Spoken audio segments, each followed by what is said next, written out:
Alors, je rencontre maintenant Olivier Zara, qui est auteur, blogueur, entrepreneur, expert reconnu du Web 2.0. On dit ça de beaucoup de gens, vous savez, expert reconnu du Web 2.0. C'est pas vrai pour tout le monde. Non, c'est vrai. Alors, Olivier, je vais vous donner le bénéfice du doute. Vous venez de donner une conférence Booster votre entreprise 2.0 avec Synergie 4.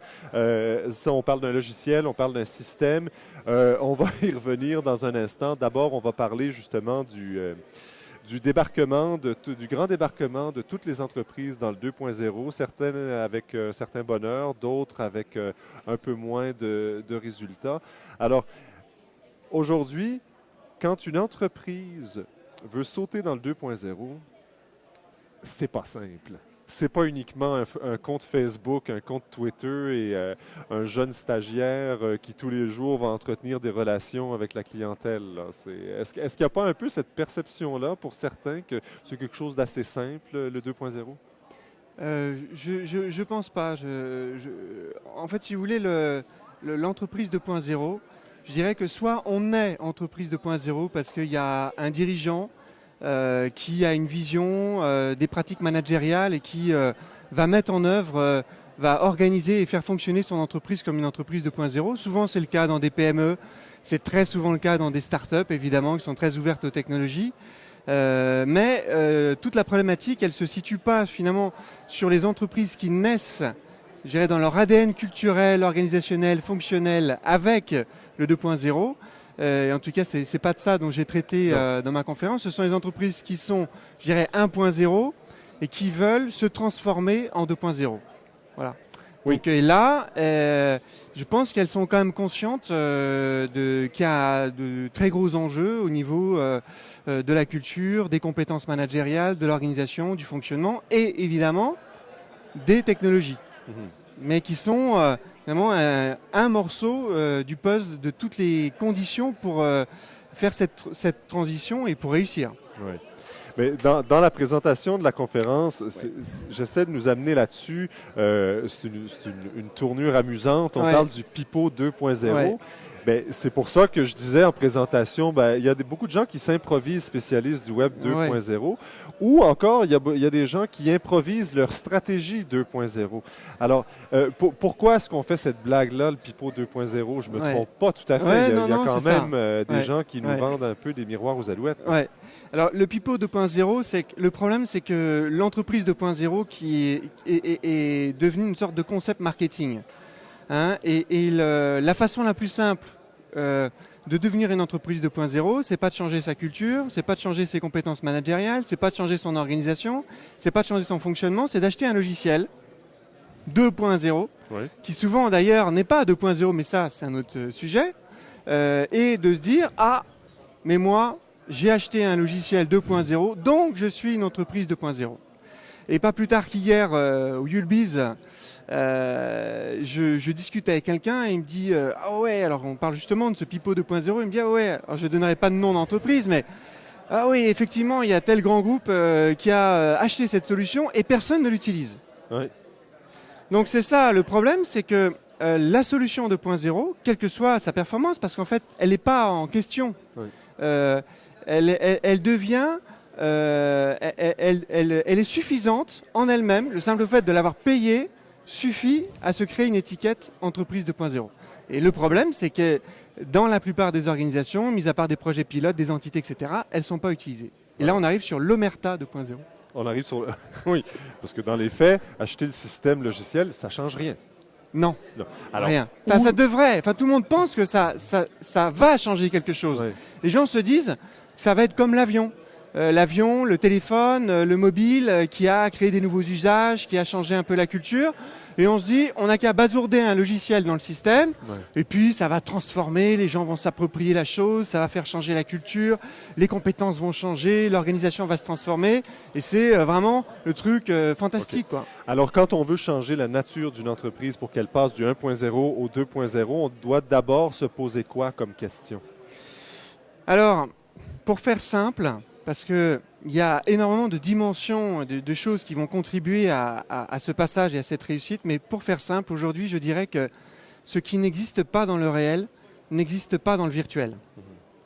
Donc, un logiciel 2.0, c'est quand même l'incarnation d'une culture, de nouveaux comportements, d'une nouvelle façon de travailler. Ok ? Si cette façon de travailler n'existe pas dans le réel, on met un outil qui porte une nouvelle façon de travailler, mais ça n'existe pas dans le réel, donc ça n'existera pas dans le virtuel, donc les gens n'utiliseront pas l'outil puisque ça ne correspond pas à quelque chose qui existe dans le réel. Donc aujourd'hui, ce que je prône, et c'est ça que j'ai expliqué dans la conférence que je viens de faire, c'est que la porte d'entrée, c'est pas de se dire je balance un outil et ça va transformer le reste, c'est je transforme le reste et ensuite l'outil va servir d'un effet levier, en tout cas quelque chose qui va avoir pour support, qui va booster l'entreprise, qui va l'aider à être plus efficace en tant qu'entreprise 2.0, mais sur la base de quelque chose de réel. Et Synergie 4, qui est dans le titre de ma conférence, ce n'est pas du tout un outil. Pendant 40 minutes, je n'ai pas présenté un seul outil 2.0. J'ai présenté des méthodes de management face à face, des compétences managériales qui permettent d'implémenter dans le réel des attitudes, une autre façon de travailler qui est en cohérence avec ce que portent les solutions 2.0. Ouais. Donc connecter les intelligences, connecter les savoirs, être dans une dimension transverse, non hiérarchique, dans un esprit de co-création, de co-construction. Et une fois qu'on a réussi à faire ça en face à face, naturellement, le Web 2, les solutions 2.0, là, seront utilisées. Oui, mais le logiciel que vous proposez, il ne vient pas avec un Olivier Zara qui l'accompagne en entreprise pour agir et travailler sur l'ADN de l'entreprise pour qu'elle passe collectivement du 1.0 au 2.0. Non, mais alors, moi, en fait, depuis 10 ans, mon métier, c'est d'être éditeur de logiciels Web 2.0. Mais fort du constat que je viens de faire, je me suis dit, puisque l'outil ne va pas transformer, il faut que je sois aussi dans la dimension accompagnement finalement face à face. Et donc finalement, le plus gros des outils que j'ai développés dans ma carrière, c'est des outils face à face. Voilà. Et ce que j'essaye de proposer, c'est des choses extrêmement simples, en face à face, pour avancer après dans le virtuel. Voilà. Mais dans la nature de la bête, devant l'inconnu, on résiste. Alors vous devez composer avec de la résistance, toujours, j'imagine. Oui. Il y a des entreprises 1.0 qui existent depuis plusieurs décennies, ouais. Et je reviens à ce que je disais tout à l'heure avec un autre invité, dont le modèle, encore aujourd'hui, en 2010, fonctionnera peut-être plus dans 5, 10 ou 15 ans, mais pour aujourd'hui, il fonctionne encore. Pour des gens qui ont 55, 60 ans, qui ont été habitués, qui ont grandi dans une culture d'entreprise 1.0 qui fonctionnait, c'est plus de la résistance, là, c'est un frein carrément. C'est ça, quelqu'un un jour m'a dit, je lui présentais justement un logiciel 2.0 et il m'a sorti, je vis une crise existentielle. Et alors le grand truc des gens qui sont dans le 2.0, c'est de dire, il n'y a qu'à attendre qu'ils partent à la retraite et après tout va bien aller. Oui, mais une entreprise ne peut pas se permettre d'attendre très souvent. Oui, ce qui va rapporter dans 5 ou 10 ans, ça a été planté aujourd'hui. Oui, et puis j'y crois pas une seconde. Oui, c'est ça. Parce qu'il y a malgré tout des gens qui sont jeunes et qui sont 1.0 aussi. Oui. Et je pense que pour progresser dans la pyramide hiérarchique, il faut être dans la culture de ceux qui dirigent. Donc je ne crois absolument pas au mirage de dire il n'y a qu'à attendre 20 ans, 30 ans, 50 ans, ça finira par arriver. J'y crois pas une seconde, mis à part l'entreprise qui se crée 2.0, ce que je disais en introduction, je ne crois pas à ça. Je crois que il faut arriver à trouver des choses pour les gens qui sont aujourd'hui les dirigeants, leur montrer des choses qui vont leur parler et qui vont qui vont amorcer les choses maintenant et pas quand ils partiront à la retraite. Ouais. Synergie 4, pour faire simple, c'est une méthode d'animation de réunion de réflexion collective en 4 étapes. Un truc, mais tellement simple et bête qu'un enfant de 6 ans serait capable de le comprendre. Voilà. Et ça permet un certain nombre, ça permet d'organiser une réflexion collective en face à face. Ouais. Voilà. Et une fois qu'on sait le faire en face à face, et ben là, avoir un blog, un wiki, un forum de discussion en amont, en aval, ben tout d'un coup, ça fait du sens. Donc si on est capable d'expliquer ça à un dirigeant 1.0, faut pas lui répéter, hein. Il le sait pas. Je pense que là, on pourrait arriver à faire une transformation plus rapide.